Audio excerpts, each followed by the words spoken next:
আসসালামু আলাইকুম ওয়া রাহমাতুল্লাহি ওয়া বারাকাতুহু। আপনারা যারা উপস্থিত হয়েছেন তাদের সবাইকে আমার অন্তরের অন্তঃস্থল থেকে জানাচ্ছি আন্তরিক শুভেচ্ছা এবং মুবারকবাদ। আহলান ওয়া সাহলান ওয়া মারহাবান বিকুম ফি হাযাল লিকা আত-তাইয়্যিব আল মুবারাক। আমরা শুরুতে আল্লাহ রাব্বুল ইজ্জা ওয়াল জালালের দরবারে শুকরিয়া জ্ঞাপন করছি, যিনি আজকে আমাদেরকে এরকম চমৎকার একটি পরিবেশে, চমৎকার একটি ইসলামিক কনফারেন্সে উপস্থিত হওয়ার সুযোগ করে দিয়েছেন। আমরা সবাই পড়ছি কালিমাতু শুকর, আলহামদুলিল্লাহ। আল্লাহ রাব্বুল ইজ্জা ওয়াল জালালের দরবারে শুকরিয়া জ্ঞাপনের পাশাপাশি আমি আজকের প্রোগ্রামের যারা অর্গানাইজিং কমিটি তাদেরকে অন্তরের অন্তঃস্থল থেকে ধন্যবাদ জানাতে চাই, এরকম চমৎকার একটি পরিবেশ, চমৎকার একটি ভেন্যুতে এই ইসলামিক কনফারেন্সের আয়োজন করবার জন্য। সম্মানিত সুধী, আমরা এই পৃথিবীতে খুব অল্প একটা সময়ের জন্য, একটা ট্রানজিট পিরিয়ড কাটানোর জন্য বেসিকলি আমরা এই পৃথিবীতে এসেছি। আমরা কি চিরকাল এই পৃথিবীতে থাকবো বলেন তো? না, একটা ট্রানজিট পিরিয়ডে আমরা এসেছি, আবার চলে যেতে হবে। এই যে আমাদের জীবন, এই জীবনের জন্য বিপদ, আপদ, পরীক্ষা, স্ট্রাগল, এটা অনিবার্য, এটা হবেই। বিপদ নাই, কষ্ট নাই, আপদ নাই, অনিশ্চয়তা নাই, স্ট্রাগল নাই, এমনকি কেউ আছে এখানে? কেউ কি হাত তুলে বলতে পারবেন যে হুজুর আমার জীবনে কোনো বিপদ নাই, অথবা আমার জীবনে কোনো দুঃখ নাই, কষ্ট নাই, কোনো স্ট্রাগল নাই, কোনো রিস্ক নাই? এরকম সৌভাগ্যবান কেউ আছেন এখানে? তাহলে জীবনের জন্য পরীক্ষা, এটা অনস্বীকার্য, হবেই হবে পরীক্ষা। পৃথিবীর জীবনটাই এমন, এভাবেই এই লাইফকে ডিজাইন করা হয়েছে।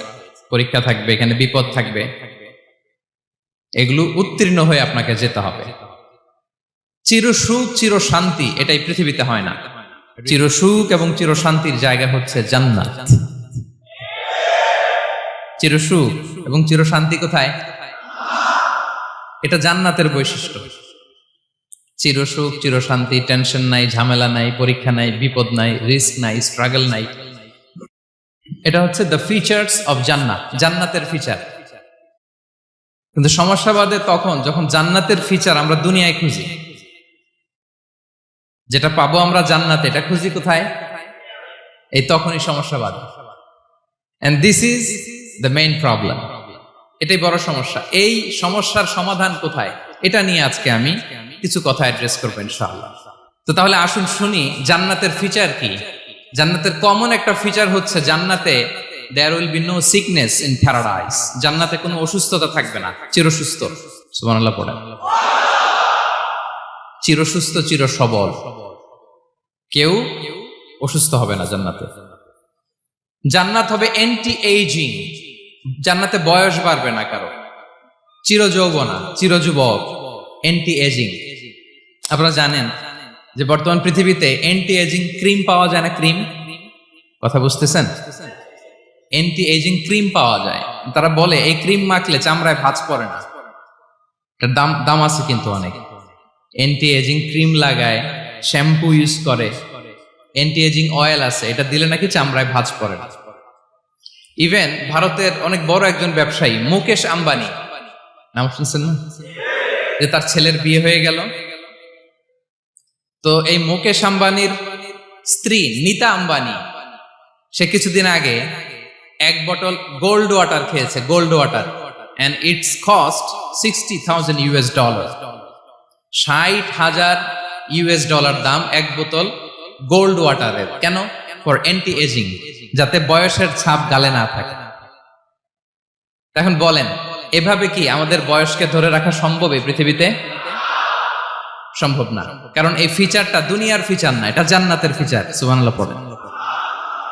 তাহলে জান্নাতে কেউ অসুস্থ হবে না, জান্নাত হবে চির যৌবন, চির যৌবনা। ওখানে আমরা যুবক থাকবো, প্রত্যেকে 33 বছরের যুবক যুবতী হয়ে জান্নাতে ঢুকবো।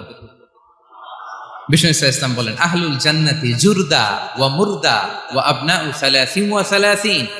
জান্নাতে যারা যাবে শুভ্র দাড়িবিহীন, প্রত্যেকে হবে 33 বছর বয়সের।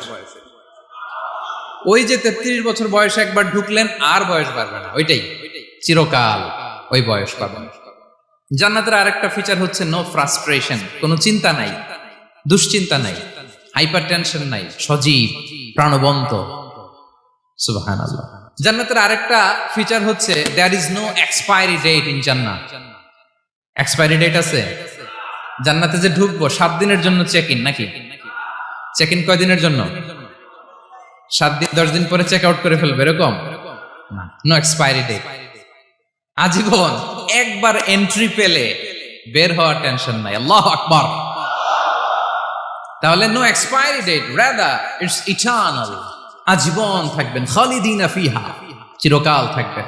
এবং জান্নাতের সবচাইতে গুরুত্বপূর্ণ ফিচার হচ্ছে there will be no death in জান্নাত। জান্নাতে আপনার আর মৃত্যু হবে না, মৃত্যুর বিদায় হবে। তার মানে আপনি অমর হবেন। তাহলে আপনি চির সুস্থ, চির সবল হবেন জান্নাতে, চির যুবক থাকবেন, প্রাণবন্ত থাকবেন, আপনি অমর হবেন, আপনি জান্নাতে মরবেন না। জান্নাতীরা যখন জান্নাতে যাবে ফেরেশতারা ডেকে বলবে, ইয়া আহলাল জান্নাতি ইন্না লাকুম আন তাসিহু ফালা তাসকামু আবাদা। জান্নাতীরা চিরকাল সুস্থ থাকবা, অসুস্থ হবা না। ইন্না লাকুম আন তাশিব্বু ফালা তাহরামু আবাদা। তোমরা শাবাব থাকবা, বুড়া হবা না। ওয়া ইন্না লাকুম আন তাহইয়াউ ফালা তামুতু আবাদা। চিরকাল বেঁচে থাকবা, মরবা না। এবং সেদিন জান্নাতে মৃত্যু দেয়া হবে, মৃত্যু দেয়া হবে। ইউতাল মাউতু বিকাবশিন আমলাহ। একটা ছাগলের আকৃতিতে মৃত্যুকে আনা হবে। ফায়ুযবাহুল মাউত, মৃত্যুকে জবাই দেয়া হবে। এবার জান্নাতীরা তাকিয়ে থাকবে, ফেরেশতারা বলবে, ইয়া আহলাল জান্নাতি খুলুদুন ফালা মাউত। হে জান্নাতীরা, চিরকাল এই জান্নাতে থাকবে। তাহলে জান্নাতের ফিচার পাইছেন? এখন কোন বোকা যদি এই ফিচার দুনিয়ায় খোঁজে, পাবে? পাবে না। কারণ দুনিয়ার ফিচার আলাদা। দুনিয়ার ফিচার কি? এই দুনিয়াতে বিপদ আসবে, কষ্ট আছে দুনিয়াতে, হতাশা আছে, ভয় আছে, অসুস্থতা আছে, বার্ধক্য আছে, এবং এই দুনিয়ার একটা এক্সপায়ারি ডেট আছে না?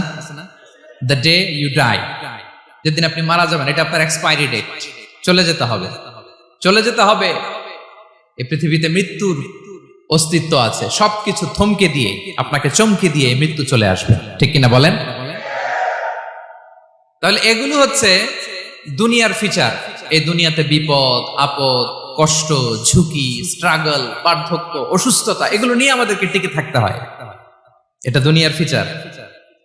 মিলাই ফেললে হবে না। জান্নাতের ফিচার একটা, দুনিয়ার ফিচার আরেকটা। দুনিয়াতে কষ্ট থাকবে, বিপদ আপদ থাকবে। এই দুনিয়ার ফিচারটা আল্লাহ তাআলা কোরআনের একটা আয়াতে খুব চমৎকার ভাবে উল্লেখ করেছেন। সেটা দিয়েই আমি আলোচনা শুরু করেছি। আল্লাহ তাআলা ইরশাদ করছেন, ওয়ালা নাবলুওয়ান্নাকুম বিশাইইম মিনাল খাউফি ওয়াল জুই ওয়া নাকসিম মিনাল আমওয়ালি ওয়াল আনফুসি ওয়াস সামারাত ওয়া বাশশিরিস সাবিরিন। আল্লাহ তাআলা বলছেন, অবশ্যই অবশ্যই আমি তোমাদেরকে পরীক্ষা করব, ভয় দিয়ে, ক্ষুধা দিয়ে, সম্পদের ঘাটতি দিয়ে, আতঙ্ক দিয়ে, প্রাণনাশ দিয়ে, ফল ফসলের হানি দিয়ে পরীক্ষা করব। কিন্তু এই পরীক্ষায় যারা উত্তীর্ণ হবে, যারা সবর ইখতিয়ার করবে, ওয়াবাশশিরিস সাবিরিন, ধৈর্যশীলদের জন্যই হচ্ছে সুসংবাদ। আলহামদুলিল্লাহ পড়ে। তাহলে সম্মানিত সুধী, আমরা বুঝতে পারলাম এই পৃথিবীর ফিচার হচ্ছে এখানে বিপদ থাকবে, বিপদ ছাড়া কেউ থাকবে না। স্ট্রাগল থাকবে, কষ্ট থাকবে, ঝুঁকি থাকবে, রিস্ক থাকবে, এবং নানা ধরনের বিপদ আপদ দিয়ে আল্লাহ তাআলা আমাদেরকে পরীক্ষা করবেন। এটা মাস্ট। এটা আমাদের মাইন্ডসেটে নিয়ে নিতে হবে। মাইন্ডসেটে এটা ক্লিয়ার থাকতে হবে। চিরসুখ, চিরশান্তি এই দুনিয়াতে মিলবে। কোথায় মিলবে তাহলে এটা? তাহলে বিপদ আসবেই, আপদ আসবেই, পরীক্ষা থাকবেই আমাদের জীবনে। তবে ইন্টারেস্টিংলি মজার বিষয় হচ্ছে, পরীক্ষাটা এক একজনের এক এক রকম। পুরো পৃথিবীটা একটা পরীক্ষা ক্ষেত্র, কিন্তু কারো প্রশ্নপত্রের সাথে কারো প্রশ্নপত্রের কোনো মিল নাই। সুবহানাল্লাহ। আমার পরীক্ষা একরকম, আপনার পরীক্ষা আরেক রকম, ওই ভাইয়ের পরীক্ষা আরেক রকম, ওনারটা আরেক রকম। সবাই পরীক্ষার্থী, সবাই পরীক্ষার্থী, কিন্তু কারো প্রশ্নপত্রের সাথে কারো প্রশ্নপত্রের কোনো মিল নাই। কারো জন্য পরীক্ষা হচ্ছে সে খুব অসুস্থ, প্রচন্ড অসুস্থতা, তার জন্য পরীক্ষা। ক্যান্সারের রোগী, দুরারোগ্য ব্যাধি, ডক্টর বলছে 4th স্টেজে চলে আসছে, কয়েক মাস বাঁচতে পারে, এটা তার জন্য পরীক্ষা। আবার কারো দেখবেন যে খুব একটা অসুস্থতা নাই, অসুস্থতার ঝামেলা নাই, কিন্তু তার দারিদ্রতা আছে, তার আর্থিক অনটন, এটা তার জন্য পরীক্ষা। আবার কারো দেখবেন অসুস্থতাও নাই, দারিদ্রতাও নাই, তার দাম্পত্য জীবনের সমস্যা আছে না নাই? অনেকের দেখবেন এগুলো কোনোটাই সমস্যা না, তার ছেলে কথা শোনে না, মাদকাসক্ত। আহা, মাদকাসক্ত, রিহ্যাবে পাঠায়, আবার আসে, আবার গাঁজা খাওয়া শুরু করে, আছে না নাই বলেন? দেখেন তার পরীক্ষাটা আবার আলাদা। অনেকের দেখবেন মেয়ে বাবার কথা শোনে না। আবার অনেকের দেখবেন যে ব্যবসায় সমস্যা, লসের পর লস, লাভ উঠাতে পারে না। তাহলে পরীক্ষা ছাড়া, বিপদ আপদ ছাড়া দুনিয়াতে কেউ নাই, কেউ নাই প্রিয় ভাইরা। এটা আমাদের মাথায় রাখতে হবে। পরীক্ষা আপনাকে দিতেই হবে, পরীক্ষা দিয়ে দিয়েই নিজেকে প্রমাণ করতে হবে। আর এক একজনের পরীক্ষাটা এক এক রকম, কারো পরীক্ষার সাথে কারো পরীক্ষার কোনো মিল থাকবে না। তো মাঝে মাঝে আমরা এটা ভুলে যাই। আল্লাহ তাআলা কালামে পাকে রিমাইন্ডার দিয়ে আমাদেরকে স্মরণ করিয়ে দিতে চান যে এই পৃথিবীতে আসলে তোমরা এসেছো পরীক্ষা দিতে। এটাই জীবনের বড় বাস্তবতা। আমাদের জীবনে যত হতাশা, আমাদের জীবন নিয়ে যত অভিযোগ, আমাদের মনে যত কষ্ট, আমাদের হৃদয়ের ভেতরে যত অস্থিরতা, তার মূলে হচ্ছে এই সমস্যা যে আমরা ভুলেই গেছি আমরা পরীক্ষা দিতে আসছি। এটা যদি ভুলে না যান, এটা যদি আপনার মাইন্ডসেটে থাকে যে পুরো জীবনটা একটা পরীক্ষা, তাহলে দেখবেন কোনো কিছু আপনাকে কাবু করতে পারবে না। আপনি হতাশ হবেন না, জীবন নিয়ে আর অভিযোগ থাকবে না, আপনি ভেঙে পড়বেন না, সব অভিযোগ হতাশা দূর হয়ে যাবে। তার মানে বুঝতে পারলাম পরীক্ষা আপনাকে দিতেই হবে। পরীক্ষা দেয়া ছাড়া এই পৃথিবী থেকে চলে যাওয়ার কোনো চান্স বা সুযোগ আমাদের কারো নেই। সূরাতুল আনকাবুতে আল্লাহ তাআলা এই কথাটা আরো চমৎকার ভাবে বলেছেন। আল্লাহ তাআলা ইরশাদ করছেন, আহাসিবান নাসু আইয়ুতরাকু আইয়াকুলু আমান্না ওয়া হুম লা ইফতানুন ওয়ালাকাদ ফাতান্নাল্লাযীনা মিন ক্বাবলিহিম ফালা ইয়া'লামান্নাল্লাহু আল্লাযীনা সাদাকু ওয়া লা ইয়া'লামান্নাল কাযিবিন।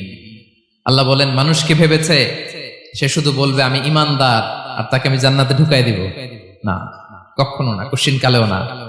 বরং পূর্ববর্তীকালে যারা পৃথিবীতে এসেছিল তাদেরকে আমি পরীক্ষা নিয়েছি, পরীক্ষা করেছি, এবং তাকেও ঈমানের প্রশ্নে সে সত্যবাদী না মিথ্যাবাদী পরীক্ষা দিয়ে দিয়ে নিজেকে প্রমাণ করতে হবে। ঠিক কিনা বলেন? পরীক্ষা দিয়ে আপনাকে প্রমাণ করতে হবে। এবং এই পরীক্ষার ব্যাপারটা, এটা যে শুধু আমরা সাধারণ মানুষ আমাদের জীবনে দুঃখ বিপদ পরীক্ষা এমনটা না। এই পৃথিবীর সবচাইতে শ্রেষ্ঠ মানুষ যারা ছিলেন তাদেরকে আল্লাহ পরীক্ষা নিয়েছেন। বলেন তো এই পৃথিবীতে সবচাইতে শ্রেষ্ঠতম মানুষ কারা? সবচাইতে শ্রেষ্ঠ ভালো মানুষ কারা ছিল পৃথিবীতে? বলেন তো নবীরা। আওয়াজ করে বলেন তো কারা? তো বলেন তো নবীদের জীবনে পরীক্ষা ছিল কি ছিল না? হ্যাঁ ছিল। বেশি না কম? বিষ্ণু ইসলামকে জিজ্ঞাসা করা হলো, আইয়ুন নাসি আশাদ্দু বালাআন ইয়া রাসূলুল্লাহ, হে আল্লাহর রাসূল এই পৃথিবীতে কাদের জীবনে পরীক্ষা বেশি? বিষ্ণু ইসলাম বললেন, আল আম্বিয়া, নবীদের জীবনে। আল আম্বিয়া সুম্মাল আমসাল ফাল আমসাল, সবচাইতে জীবনে পরীক্ষার সম্মুখীন সবচাইতে বেশি হয়েছেন নবীরা।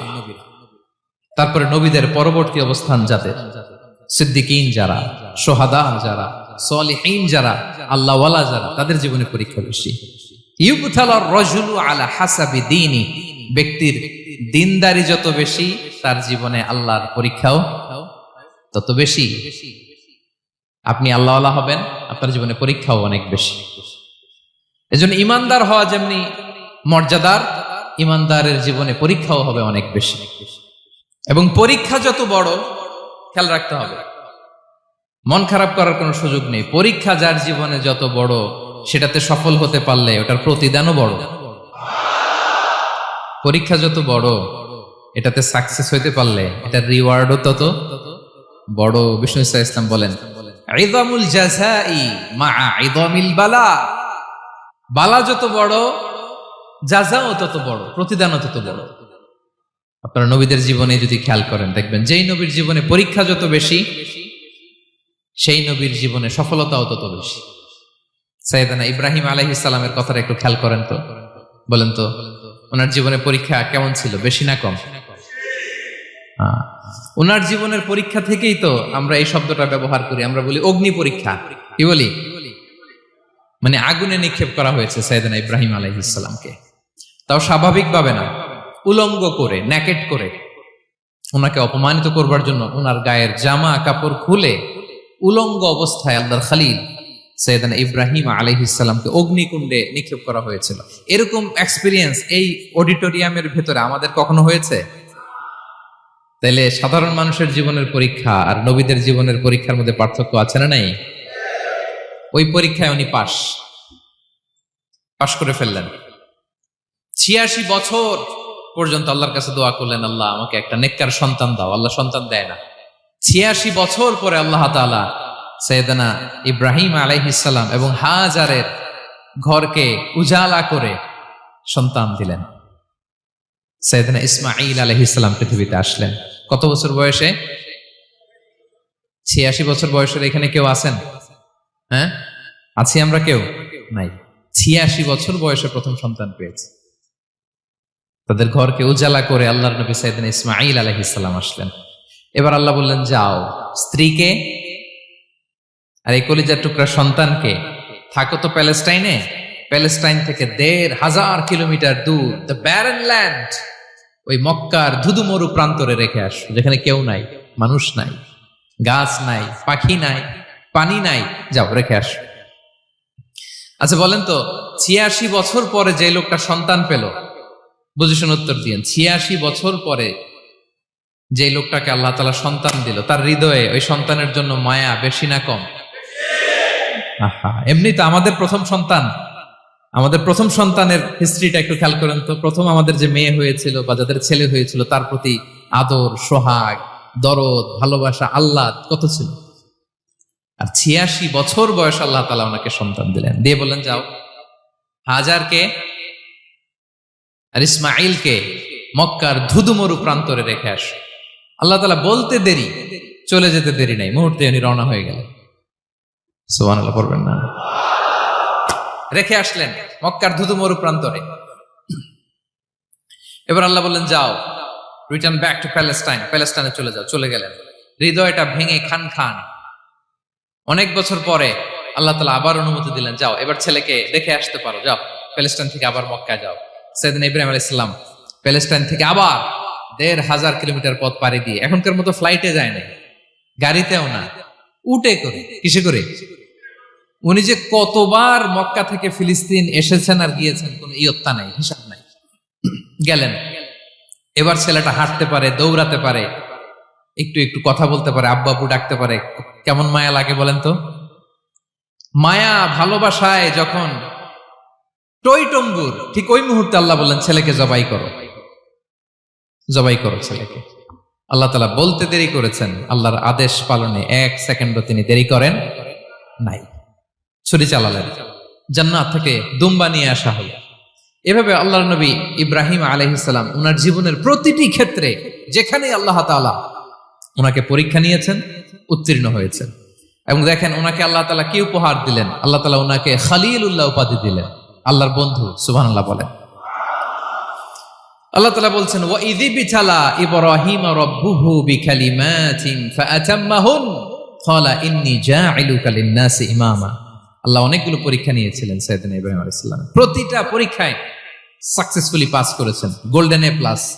আল্লাহ বলেন, ইন্নী জাঈলুকা লিন-নাসি ইমামা, I'm gonna make you the leader for the entire human being.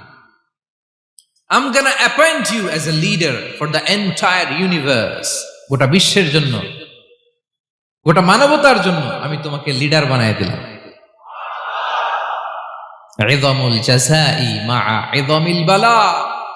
পরীক্ষা যত বড়, ওই পরীক্ষায় পাশ করলে ওইটার ফলাফল ও প্রতিদানও বড়। তাহলে দেখেন প্রিয় ভাইরা, সাইয়েদনা ইব্রাহিম আলাইহিস সালামের জীবনে পরীক্ষার কোনো শেষ ছিল না। আমি আপনি কোথায়? আল্লাহর খলিলের জীবনে যদি এত পরীক্ষা থাকতে পারে, আমি আপনি কোথায় বলেন তো? এবার বলেন, সাইয়েদনা মূসা আলাইহিস সালাম, ওনার জীবনে তো কোনো পরীক্ষার ছিল না। হ্যাঁ, গুণে শেষ করতে পারবেন? জন্মটাই তো হয়েছে পরীক্ষার মধ্য দিয়ে। মিশরের ছেলে সন্তান হইলেই ফেরাউন বলছে জবাই করো। ওনার মা এরকম সিন্ধুকে করে ভাসায় দিলেন নীল নদীতে। আল্লাহু আকবার। কি একটা রোমাঞ্চকর পরিস্থিতির মধ্য দিয়ে আল্লাহ তাআলা ওনাকে বাঁচালেন। সুবহানাল্লাহ। জন্মই হয়েছে পরীক্ষার মধ্যে দিয়ে। বড় হইলেন, ফেরাউনের ভয়ে দেশ ত্যাগ করলেন, মিশর থেকে মাদিয়ান। আবার আল্লাহর আদেশে যখন ফিরে আসলেন, আবার ফেরাউনের সাথে তর্ক বিতর্ক, যুদ্ধ। একটা রাত আল্লাহ নবী মুসা আলাইহিস সালাম শান্তি মতো মিশরে ঘুমাতে পারে নাই। একটা রাত। শেষ পর্যন্ত এই ফেরাউন মুসা আলাইহিস সালামকে ধাওয়া করেছে। ফেরাউনের ধ্বংসের আগ পর্যন্ত সে মুসা আলাইহিস সালামকে ধাওয়া করেছে। তার মানে মুসা আলাইহিস সালাম এই বিপদ আপদ পরীক্ষা এগুলো থেকে মুক্তি পান নাই। এবার বলেন ঈসা আলাইহিস সালামের কথা। ওনার জীবনে তার পরীক্ষা ছিল না? কি পরীক্ষা ছিল? হ্যাঁ, আল্লাহু আকবার। Same scenario goes to the biography of every messenger in the world. পৃথিবীর সব নবীর ক্ষেত্রে একই ঘটনা ঘটেছে। সাইয়েদনা ঈসা আলাইহিস সালাম দাওয়াত যখন দিলেন, ওনার বিরোধিতা শুরু হলো, ওনাকে হত্যার ষড়যন্ত্র হলো। ইভেন কি ওনাকে মারার জন্য বনি ইসরায়েলেরা উদ্ধত হলো, জানে বাঁচবার জন্য পালালেন। এক ঘরে ঢুকলেন, চারদিক দিয়ে ঘেরাও করলো। উনি দরজা জানালা লাগাই দিলেন। ওরা বললো, একজন দরজা ভেঙে জানালা ভেঙে ভিতরে ঢুকো, ঢুকে দেখো বেটা ঈসা কি করে। একজন ভিতরে ঢুকছে, ঢুকার সাথে সাথে বল রাফাআহুল্লাহু ইলাইহি, আল্লাহ তাআলা ঈসা আলাইহিস সালামকে উপরে উঠায় নিল। আর যেই লোকটাকে তারা ভিতরে ঢুকালো, তার চেহারাকে আল্লাহ তাআলা ঈসা আলাইহিস সালামের চেহারার মতো করে দিলেন। এবার তার বাইরের সাথীরা বলে, ঘটনা কি? বেটা ঈসাও বেরোয় না, আমাদের লোকটাও বেরোয় না, সবাই ঢুক। দরজা ভেঙে ভেতরে ঢুকে দেখে ঈসা দাঁড়ায় আছে। বলেন তো, এটা ঈসা না মিসা? এটা কি আসল ঈসা? ওমা কতালু ওমা সলাবু ওয়ালাকিন শুব্বিহা লাহুম। আল্লাহ বলে, তোমরা আমার নবী ঈসাকে হত্যাও করতে পারো নাই, শুলেও চড়াতে পারো নাই। আমি সেফটি সিকিউরিটি দিয়ে আমার নবী ঈসা আলাইহিস সালামকে আকাশে তুলে নিয়েছি। তাহলে ওনার জীবনে পরীক্ষার শেষ ছিল না। এবার যদি আমরা বিশ্বনবী সাল্লাল্লাহু আলাইহি ওয়াসাল্লামের জীবনের দিকে তাকাই, ওনার জীবনটা দেখেন তো। আমাদের পেয়ারা নবী বিশ্বনবী মুহাম্মদুর রাসূলুল্লাহ সাল্লাল্লাহু আলাইহি ওয়াসাল্লাম, ওনার জীবনে কি স্ট্রাগল ছিল? স্ট্রাগল। মাক্কি জীবনের কথা যদি একটু খেয়াল করেন, দেখেন তো 3 বছর শিয়াবে আবি তালেবে জেল খেটেছেন, না খেয়েছিলেন। ওনার বংশের লোকেরা প্রথমে ছাগল খেয়েছে, ছাগলগুলো যখন শেষ, ছাগলের চামড়াগুলো শুকিয়ে ওইটা খাইছে। গাছের পাতা ছাল এগুলো খেয়ে খাবারের অভাবে বেহুশ হয়ে পড়ে থাকতো তারা। না খেয়ে কয়দিন ছিলেন আপনি? আমি কয়দিন ছিলাম না খেয়ে? মনেই তো পড়ে না, না খেয়েছিলাম কিনা কোনোদিন। এ হচ্ছে মাক্কি জীবন। মেন্টালি প্রেসার দেয়া হয়েছে। বিশ্বনবীর চাচা আবু লাহাব, তার 2 ছেলে উতবা আর উতাইবা, এদের সাথে বিয়ে দিয়েছিলেন 2 মেয়ের। যখন দাওয়াত দেওয়া শুরু করলেন, 2 মেয়েকে ডিভোর্স দিয়ে দিল। দেখেন, একটা বাবার জন্য প্রাপ্তবয়স্কা মেয়েকে যখন উঠায় নেয়ার আগে ডিভোর্স দেয়, তার মানসিক অবস্থাটা কেমন থাকে বলেন? মেন্টালি প্রেসারাইজ করা হয়েছে, ফিজিক্যালি হ্যারাস করা হয়েছে। বিষ্ণু ইসলাম যখন নামাজে দাঁড়াতেন, উটের পচা নারী ভুঁড়ি বিষ্ণুনবীর কাঁধে চাপিয়ে দেওয়া হতো। আপনার জীবনে এরকম ঘটছে কখনো? আপনি নামাজ পড়তেছেন, উটের পচা নারী ভুঁড়ি আপনার কাঁধে চাপিয়ে দেওয়া হয়েছে। কয়দিন হয়েছে এরকম? কয়দিন হয়েছে? হ্যাঁ, তারপরে তো আলহামদুলিল্লাহ বেরোয় না মুখ দিয়ে। কেমন আছেন হুজুর? কয়েন না, বেশি একটা সুবিধার না, তাই না? বেশি একটা একটু মিলাবেন। কতটুকু পরীক্ষা আমরা দিয়েছি। তায়েফে গেলেন বিশ্বনবী, তায়েফে গেছিলেন জমির বায়না দিতে, তাই না? জমি কিনবে তায়েফে। তায়েফবাসীদেরকে জাহান্নামের আগুন থেকে বাঁচাতে গিয়েছিলেন, নিজের জন্য না। সেখানে তায়েফের ছেলেরা পাথর মেরেছে বিষ্ণু ইসলামের গায়ে। এত শুভ্র দেহ ছিল, চেহারা ছিল, বিষ্ণুবীর গা দিয়ে ঝরঝর করে রক্ত ঝরেছে। ফিজিক্যাল হ্যারাসমেন্টের শিকার হয়েছেন বিষ্ণু ইসলাম। যখন যেদিন বিষ্ণু ইসলামকে হত্যার ষড়যন্ত্র করা হলো, আল্লাহ তাআলার আদেশে তিনি মক্কা থেকে মদিনায় হিজরত করলেন। মদিনাতে যে একটা রাত, 7ম হিজরির আগ পর্যন্ত শান্তিতে ঘুমাতে পারেন নাই। 3 দিকে 3 ইহুদি বসতি, বনু কাইনুকা, বনু নদীর, বনু কুরাইজা। খাওয়ার মধ্যে বিষ মিশিয়ে দেয়া হয়েছিল বিষ্ণু ইসলামের। বাজুর, খাসির বাজুর রান পছন্দ করতেন। এক ইহুদি মহিলা বিষ্ণু ইসলামের ওই রানের মধ্যে বিষ মিশিয়ে দিয়েছিল। ওই বিষের যন্ত্রণায় মৃত্যুর আগ পর্যন্ত বিষ্ণুনবী কাতরাতেন। এবং উনি ইন্তেকালের সময় ওই বিষের ব্যথা যন্ত্রণাতে ইন্তেকাল করেছেন। বিশ্বনবীর ইন্তেকালটা শাহাদাতের ইন্তেকাল ছিল। বিষ্ণু ইসলাম বলেছেন, ওই যে খায়বার এলাকার ওই মহিলা যে আমার খাবারে বিষ মিশিয়েছিল, সেই বিষের যন্ত্রণা, বেদনা, কষ্ট আমি অনুভব করছি। খেয়ে না খেয়ে দিন প্রচারের কাজে নিজেকে দিয়েছ বিলিয়ে, তায়েফের কাফিরেরা চিনল না সে আলো, দুষ্ট ছেলেদের পিছু দিল লেলিয়ে, পাথরের আঘাতে ক্ষত বিক্ষত হয়ে সারা শরীর থেকে রক্ত ঝরে। হে রাসূল তোমাকে ভুলি আমি কেমন করে, হে রাসূল তোমাকে ভুলি আমি কেমন করে। হাজার ব্যথা বেদনার পরে ফিরে আসনি তুমি আপন ঘরে, দিনের আলো তুমি ছড়িয়ে দিতে চলে গেলে মদিনায় মক্কা ছেড়ে। হে রাসূল তোমাকে ভুলি আমি কেমন করে, হে রাসূল তোমাকে ভুলি আমি কেমন করে। ঠিক কিনা বলেন? একটা রাত শান্তির ঘুম তিনি দিতে পারেন নাই। প্রিয় ভাইরা, তাহলে আমরা কি বুঝলাম? বিশ্বনবীর জীবনও পরীক্ষা ছিল কি ছিল না? আমাদের উপায় আছে? আমরা বাঁচতে পারবো এই বিপদ আপদ পরীক্ষা ঝঞ্ঝাল থেকে? বাঁচতে চাইলেও বাঁচতে পারবো? পারবো না। ইমাম মালিক আলাইহি রাহমা নাম শুনেছেন? ইমাম মালিক, ওনার জ্ঞান থেকে লাখো লাখো মানুষ উপকৃত হয়েছে, কোটি কোটি মানুষ উপকৃত হয়েছে। মদিনার রাস্তায় রশি দিয়ে ওনাকে টেনে হিচড়ে এক এলাকা থেকে আরেক এলাকায় নিত জালেম বাদশারা। ইমাম মালিক আলাইহি রাহমা। ইমাম আহমদ ইবনে হাম্বল, ওনাকে বেত্রাঘাত করা হতো, চাবুক দিয়ে পেটানো হতো। আমাদের মাযহাবের ইমাম আল ইমাম আল আযম আবু হানিফা আলাইহি রাহমা, ওনাকে কারাবন্দী করা হয়েছিল। তার মানে দেখেন, যত বড় বড় স্কলার, যত বড় বড় মাশায়েখ, এমনকি আম্বিয়া আলাইহিমুস সালাম, ওনারাও পরীক্ষা বিপদ আপদ থেকে রেহাই পাইছে? তাহলে আপনি আর আমি পাবো? বলেন তো। তাহলে এটা আমাদের ব্রেইনে গেঁথে নিতে হবে যে জীবন মানেই এখানে বিপদ থাকবে, পরীক্ষা থাকবে, স্ট্রাগল করে করে আমাকে আগাতে হবে। কেউ আমার জন্য রেড কার্পেট বিছিয়ে রাখবে না। এই জীবনটা বড় জটিল। This is life, how it's design. এভাবেই পৃথিবীকে ডিজাইন করা হয়েছে। এখানে বিপদ আছে, কষ্ট আছে। এই পরীক্ষা দিয়ে দিয়ে আপনাকে উত্তীর্ণ হতে হবে। বুঝতে পেরেছেন প্রিয় ভাইরা? নাও দ্য কোশ্চেন আরাইজ, এখন প্রশ্ন হচ্ছে, কেন আল্লাহ এই পরীক্ষা নেন? কেন? আল্লাহ তাআলা সূরা মুলকে বলেছেন, এই পৃথিবী সাজানোর, এই জীবন মৃত্যুর এই খেলা, এটার উদ্দেশ্যটাকে আল্লাহ তাআলা স্পষ্ট করে বলেছেন। আল্লাযী খালাকাল মাউতা ওয়াল হায়াতা লিয়াবলুয়াকুম আইয়ুকুম আহসানু আমালা। জীবন মৃত্যু দিয়ে তোমাদের জীবনকে সাজানো হয়েছে এজন্য, যাতে করে তিনি তোমাদের পরীক্ষা করতে পারেন। কি করতে পারেন? তোমাদের মধ্যে কে সৎকর্মে অগ্রগামী, কে কাজে ভালো, আমলে ভালো, এটা দেখার জন্য। বেসিকলি আল্লাহর দেখার প্রয়োজন নাই, আমাদেরকে দেখানোর জন্য এই পরীক্ষার আয়োজন। আমি ভালো করবো না খারাপ করবো এটা আল্লাহ জানে না? তো ওনার পরীক্ষা করা লাগে কেন? কথা বলেন। আমি জান্নাতি না জাহান্নামী এটা আল্লাহ জানেন না? বেসিকলি আমাদেরকে জানানোর জন্য এই পরীক্ষার আয়োজন। কাদেরকে জানানোর জন্য?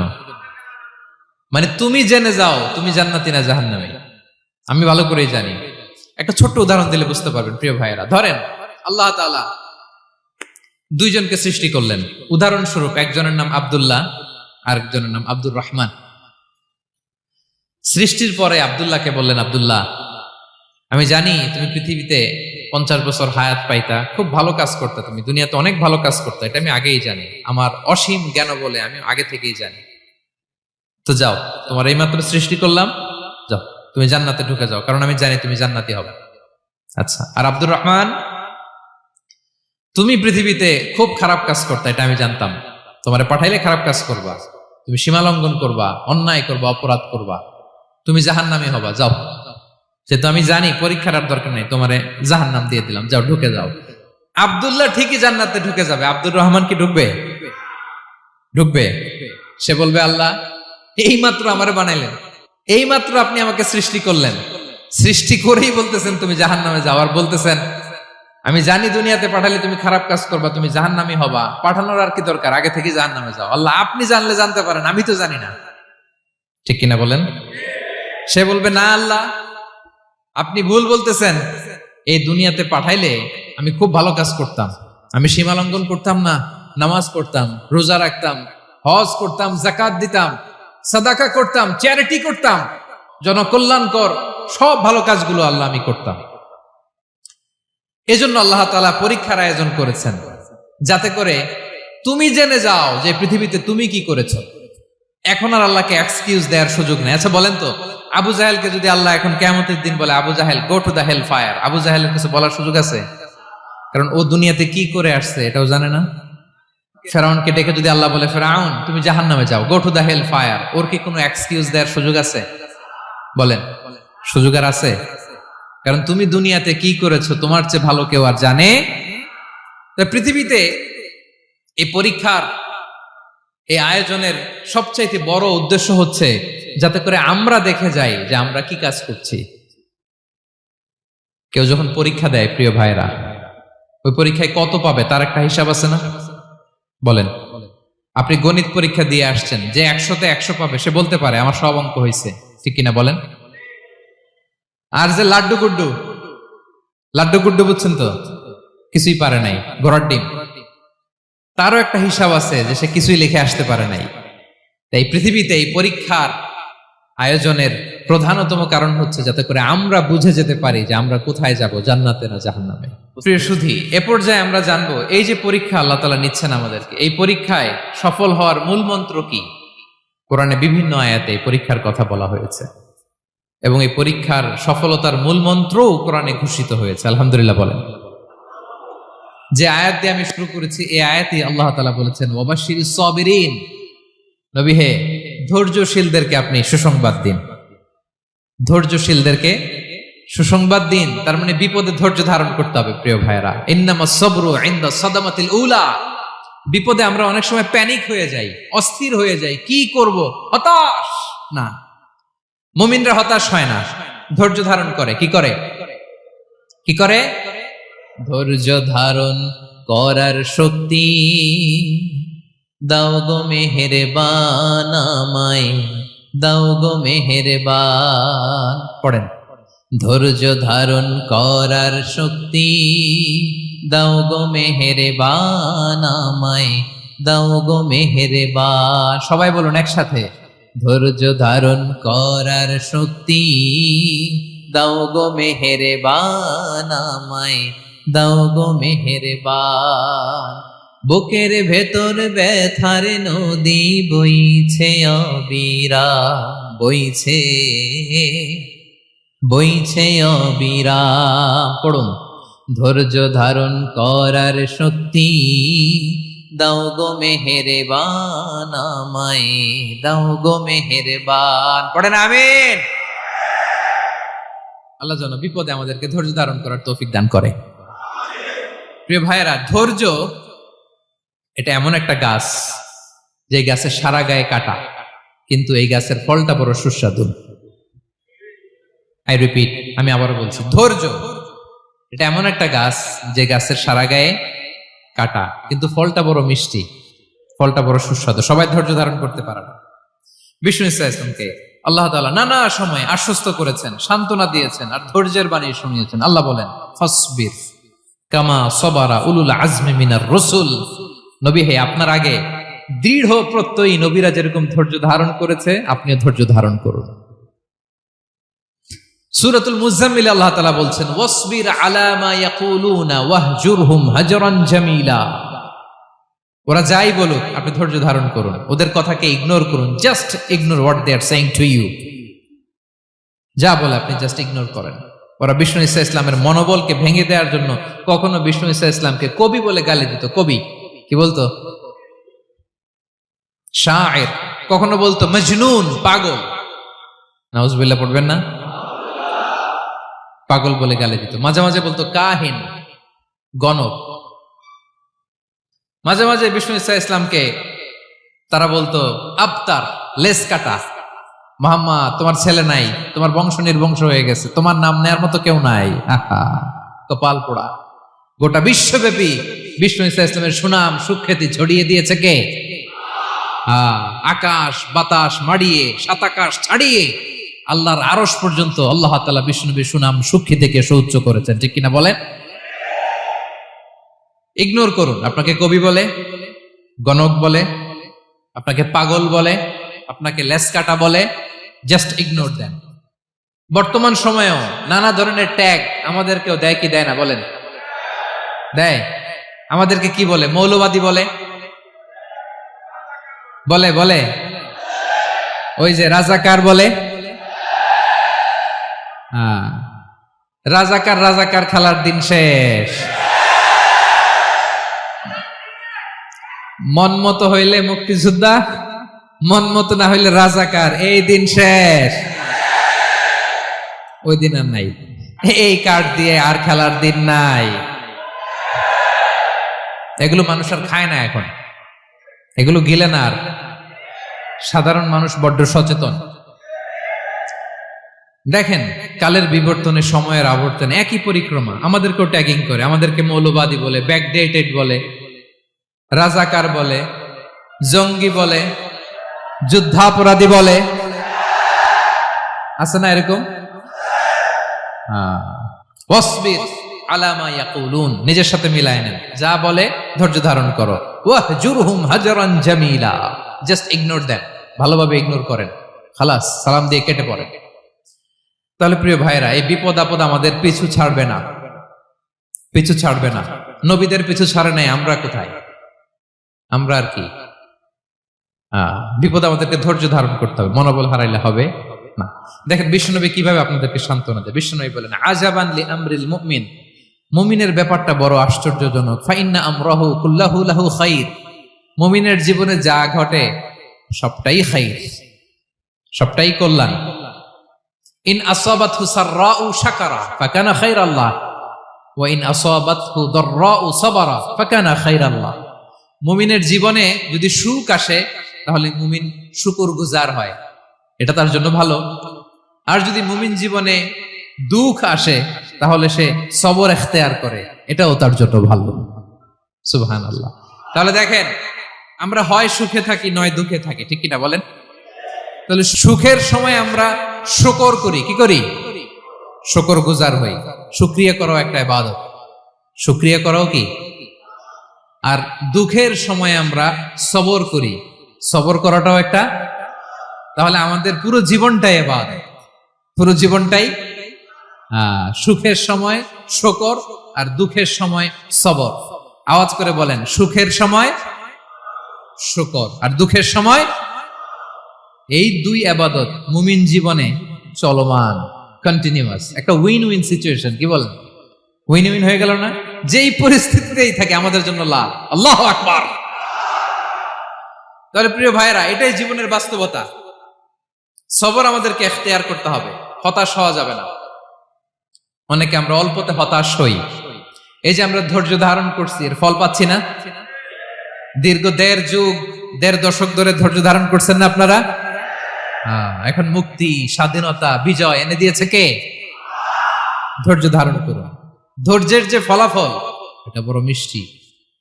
ধৈর্য এমন একটা গাছ, এই গাছের সারা গায়ে কাটা, কিন্তু এর ফলটা বড় সুস্বাদু, এর ফলটা বড় মিষ্টি। ধৈর্য ধারণ করার অভ্যাস করতে হবে প্রিয় ভাইরা। মুমিন হতাশ হয় না, হাল ছেড়ে দেয় না। মুমিন ভরসা রাখে একজনের উপর, তিনি কে? লা তাইআসু মির রাউহিল্লাহ ইন্নাহু লা ইয়াইআসু মির রাউহিল্লাহি ইল্লাল কওমুল কাফিরুন। আল্লাহর রহ থেকে, রহম থেকে নিরাশ হয়ে যাও না। কাফির ছাড়া, অকৃতজ্ঞ ছাড়া কেউ আল্লাহর রহ থেকে, আশা থেকে নিরাশ হয় না। শয়তানের সবচেয়ে বড় মিশন হলো আমাদেরকে হতাশ বানানো, এটা খেয়াল রাখবেন। শয়তানের সবচাইতে বড় মিশন কি? আমাদেরকে হতাশ করে দেয়া। হতাশ বানাইতে পারলে সে সাকসেসফুল, খুশি। কিন্তু আমরা এত সহজে হতাশ হই না, আমরা নিরাশ হই না, আমরা বিপদে হাল ছেড়ে দেই না। আমরা ভরসা রাখি এক মহান সত্তার উপর। তিনি কে? মনে থাকবে? বিপদ আসলে ভেঙে পড়বেন, ভিসা না হইলে কান্নাকাটি শুরু করবেন, ব্যবসায় লস হইলে হাউমাউ, হ্যাঁ, দেশ থেকে কোনো দুঃসংবাদ আসলে হতাশ হবেন, ভেঙে পড়বেন। ধৈর্য ধারণ করব আমরা। আওয়াজ করে বলেন, আমরা কি করব? সবর। বিপদ ট্যাকেল দেওয়ার প্রথম স্টেপ হচ্ছে সবর। ধৈর্য ধারণ করতে হবে। অবশ্যই সাবিরিন, ধৈর্যশীলদেরকে সুসংবাদ দাও। বিপদ থেকে বাঁচার দ্বিতীয় স্টেপ হচ্ছে এই বিপদ থেকে উত্তরণের চেষ্টা করতে হবে। কন্টিনিউয়াস প্রচেষ্টা চালিয়ে যেতে হবে। ওয়াল্লাযীনা জাহাদু ফিনা লানাহদিয়ান্নাহুম সুবুলানা। যারা আমার রাস্তায় চেষ্টা করে, প্রচেষ্টা করে, স্ট্রাগল করে, তাদেরকে আমি পথ দেখিয়ে দেই, সুবুল দেখিয়ে দেই, ওয়ে আউট দেখায় দেই, এক্সিট দেখায় দেই। কোথাও আটকাবেন না আপনি, আপনাকে এক্সিট দেখায় দিবে কে? মালয়েশিয়াতে কেলুয়ার বলে না? কেলুয়ার কি বলে চিনেন? কেলুয়ার মানে কি? এক্সিট। এক্সিট পেয়ে যাবেন, আটকাবেন না আপনি জীবনে কোথাও।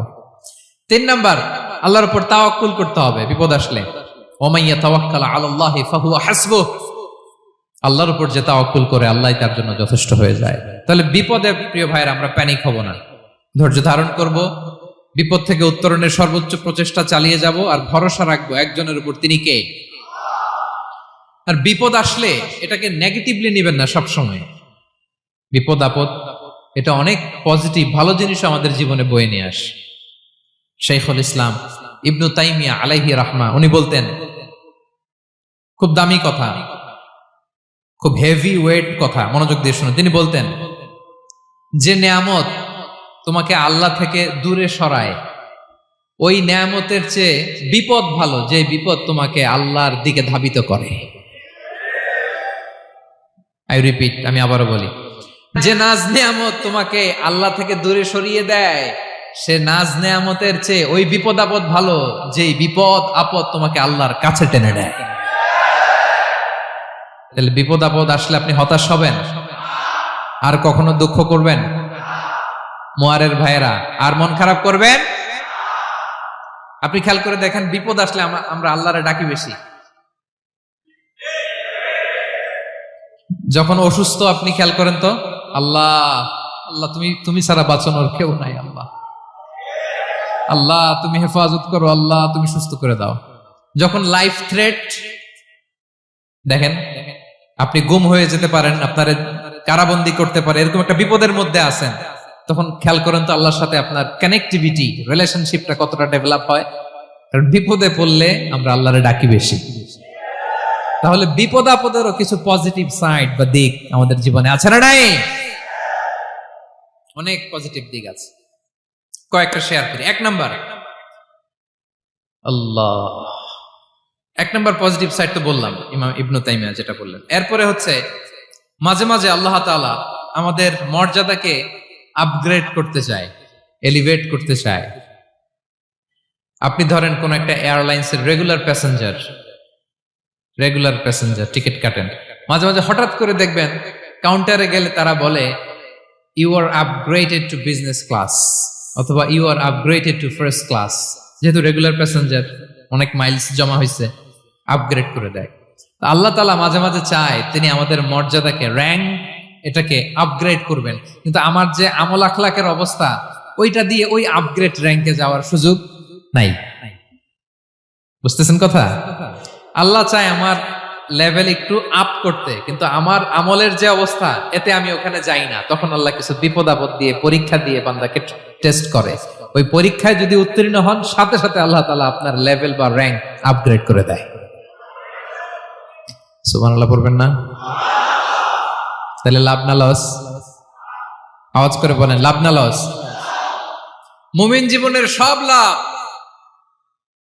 যত বিপদ আপদ আপনাকে স্পর্শ করে, প্রতিটাতেই আপনার জন্য কল্যাণ। বিষ্ণু ইসলাম বলেন, মা ইউসিবুল মুসলিমা মিন নাসাবিন ওয়ালা ওয়াসাবিন ওয়ালা হাম্মিন ওয়ালা হুজনিন ওয়ালা আযান ওয়ালা গাম্মিন হাত্তা শাওকাতি ইউশাকুহা ইল্লা কাফফারাল্লাহু বিহা খাতায়া। আপনার জীবনে যত দুঃখ, যত যন্ত্রণা, যত টেনশন, যত অ্যাংজাইটি, যত ইনজুরি, এমনকি গোলাপ ফুল পাড়তে যে ওখানে যে কাঁটা বাঁধছে, বড়ই খেতে যে বড়ই গাছে ওঠার পর যে একটা কাঁটা বিঁধছে আপনার হাতে, এর কারণে আল্লাহ তাআলা আপনার গুনাহ মাফ করে দেয়। সুবহানাল্লাহ। তাহলে বিপদ আপদ দিয়ে আল্লাহ বান্দার মর্যাদাকে আপগ্রেড করে। বিপদ আপদে ফেলে আল্লাহ তাআলা বান্দার পাপ মোচন করে। বিপদ আপদ দিয়ে আল্লাহ তাআলা বান্দার শাস্তি মওকুফ করে। এমন পাপ করছেন এটার জন্য শাস্তি বরাদ্দ হয়ে গেছে, কিন্তু আল্লাহ তাআলা ওই শাস্তি থেকে মাঝে মাঝে আপনাকে বাঁচাতে চায়, তখন কিছু বিপদ দিয়ে বান্দারে পরীক্ষা করে। উত্তীর্ণ হলেই আল্লাহ তাআলা ওই শাস্তিকে মওকুফ করে দেয়। তাহলে আসুন সামারি করি, পুরো আলোচনাটার সামারি করি। 1 নম্বর সামারি হচ্ছে বিপদ আপদ, পরীক্ষা, স্ট্রাগল, কষ্ট, এটা সুন্নাতুল্লাহি ফিদ দুনিয়া। এই দুনিয়ায় আল্লাহর সুন্নাত, এর বাইরে কেউ যেতে পারে না, ইভেন নট দ্য মেসেঞ্জার্স, নবীরাও না। আজকের আলোচনায় শুনছেন না নবীদের জীবন দিয়ে কি গেছে, ups and downs, test and trial, নবীরাও না।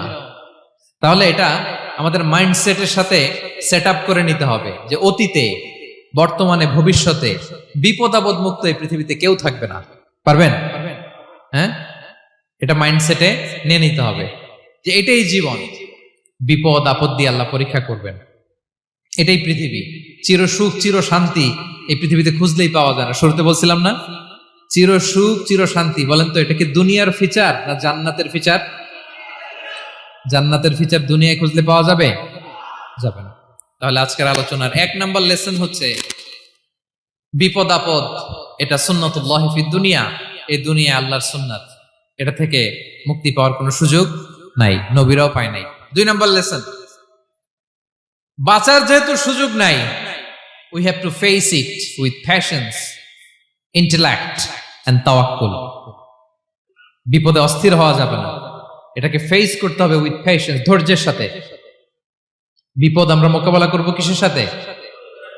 ধৈর্য। প্যানিক হবেন না, অস্থির হবেন না, ধৈর্য ধারণ করবেন। উইথ ইন্টেলেক্ট, আল্লাহর দেয়া আপনার ইন্টেলেক্ট খাটিয়ে এই বিপদ উত্তরণের সর্বান্তকরণের চেষ্টা প্রচেষ্টা আপনার চালায় যেতে হবে। আর সবশেষে আত-তাওয়াক্কুল আলাল্লাহ, ডিপেন্ডিং অন আল্লাহ, ভরসা করব কার উপর? আল্লাহর উপর। পারা যাবে তো? আচ্ছা, 2টা লেসন গেল। 3 নম্বর লেসন হচ্ছে আমাদের ছেলে মেয়েদেরকে we have to educate our child regarding the test and trial in this দুনিয়া। দুনিয়ার এই বিপদ আপদের ব্যাপারে আমাদের ছেলে মেয়েদেরকে শেখাতে হবে, বুঝাতে হবে। ওরা ছোট মানুষ তো অস্থির হয়ে যায়, আব্বু আমার সাথে কেন এমন হয়, আমারই শুধু পেন্সিল চুরি হয়, আমারই শুধু এটা হয়, আমি পরীক্ষায় খারাপ করি, আমি ব্যথা পাই, আমার এই আমার সেই। ছোট মানুষ তো বুঝে না। ওরা বুঝাইতে হবে যে বাবা, this is the essence of life, এটাই জীবন, এটাই কি এই লাইফ হ্যাকস গুলো তাদেরকে শেখাইতে হবে। ডোন্ট বি প্যানিক, প্যানিক হওয়া যাবে না। This is how life is design, এটাই জীবন, বিপদ আপদ আসবে, এটাকে মেনে নিতে হবে, ছেলে মেয়েদেরকে শিখাইতে হবে, তাহলে তারাও প্যানিক হবে না। পারবেন তো ইনশাআল্লাহ? আচ্ছা, 4 নম্বর লেসন হচ্ছে যেটা আমরা জানলাম, এই বিপদ আপদ সবসময় আমাদের জন্য খারাপ না। সামটাইমস ইট ব্রিংস খায়ের for us if dealt properly. ঠিক মতো বিপদকে ডিল করতে পারলে এটা আসলে আমার জন্য আখেরে কল্যাণই বয়ে নিয়ে আসে। কি বলেন, তাই না? কল্যাণ বয়ে নিয়ে আসে। সব শেষ কথা হলো আমরা যেন এই বিপদগুলোকে প্রপারলি ডিল করতে পারি, আমরা যেন সবর ইখতিয়ার করতে পারি। আল্লাহর কাছে চাইতে হবে, দোয়া করতে হবে, কারণ তৌফিক দেওয়ার মালিক কে? আল্লাহর কাছে যেন আমরা কায়মনোবাক্যে প্রার্থনা করতে পারি, আল্লাহ এই বিপদকে যেন আমরা ডিল করতে পারি উইথ সাবর, উইথ ইন্টেলেক্ট, উইথ তাওয়াক্কুল। আসল হাতিয়ার হচ্ছে এটা, দোয়া। আল্লাহর কাছে চাইবেন, মনোযোগের সাথে চাইবেন, আন্তরিকতার সাথে চাইবেন। উদউল্লাহ ওয়া আনতুম মুকিনুনা বিল ইজাবা। বিষ্ণু বলেন এমন ভাবে চাও যেন তুমি অনেকটা কনফার্ম যে তোমার দোয়া আল্লাহ কবুল করবেনই, এমন ভাবে চাও। অনেকে রোবোটিক দোয়া করে। রোবোটিক দোয়া মানে দোয়ার মধ্যে প্রাণ নাই, ধ্যান নাই, মন নাই, আগ্রহ নাই, ভালোবাসা নাই, ওই দোয়া আল্লাহ কবুল করে না। মনোযোগ দিয়ে চাইতে হবে চাওয়ার মতো, তাহলে আল্লাহ তাআলার পক্ষ থেকে তৌফিক পাওয়া যাবে। পারা যাবে তো ইনশাআল্লাহ? আল্লাহ তাআলা আমাদের সবাইকে বিপদে আপদে ধৈর্য ধারণ করার তৌফিক দান করুক। নবীরা তাদের জীবনে যেভাবে স্ট্রাগল, আপস এন্ড ডাউনস, বিপদগুলোকে, টেস্ট এন্ড ট্রায়ালগুলোকে ডিল করেছে, আমরা যেন সেভাবে ডিল করতে পারি, আল্লাহ তৌফিক দান করুক। আল্লাহ তাআলা আমাদের সবাইকে কথাগুলো বোঝা আর আমল করার তৌফিক দান করুক। হাযা মা ইনদি ওয়াল ইলমু ইনদাল্লাহি আলাইহি তাওয়াক্কালতু ওয়া ইলাইহি উনীব। ওয়াসসালামু আলাইকুম ওয়া রাহমাতুল্লাহি তাআলা ওয়া বারাকাতুহু। নিয়মিত ইউটিউব